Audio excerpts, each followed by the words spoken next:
Selamat datang di Bijak News Jumat 12 September 2025 bersama saya Elis.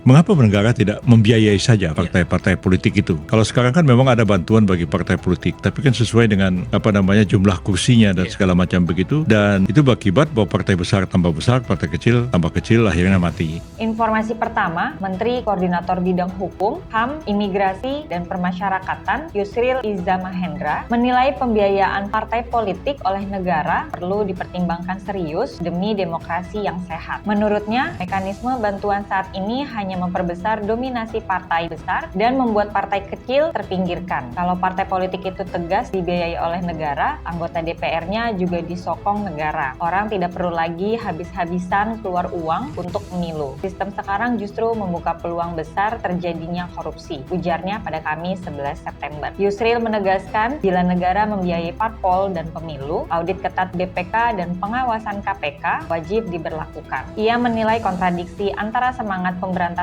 korupsi dengan sistem pemilu yang mahal harus segera diakhiri. Presiden Prabowo katanya sudah menugaskannya bersama Mendagri untuk menyiapkan reformasi sistem politik agar DPR tidak hanya diisi orang-orang berduit. Lebih lanjut, Yusril menyinggung ambang batas parlemen atau parliamentary threshold yang menurutnya harus ditata ulang agar tidak terlalu longgar maupun terlalu ketat. Ia mencontohkan pemilu tahun 1955 di mana partai kecil tetap mendapat kursi meski hanya memiliki satu wakil. Menurutnya, ke depan bisa muncul merger partai kecil menjadi kekuatan baru berbasis pertimbangan praktis, bukan ideologi. Kalau threshold diperbesar, misalnya 10%, partai kecil mau tidak mau harus bergabung membentuk koalisi atau merger. Itu akan melahirkan sistem yang lebih kuat, tegasnya. Yusril mengakui reformasi politik akan menghadapi perlawanan partai besar, namun dengan dorongan publik dan tekad presiden, ia optimistis pembenahan sistem pemilu, undang-undang partai politik, dan kualitas DPR bisa diwujudkan demi demokrasi yang lebih adil dan transparan.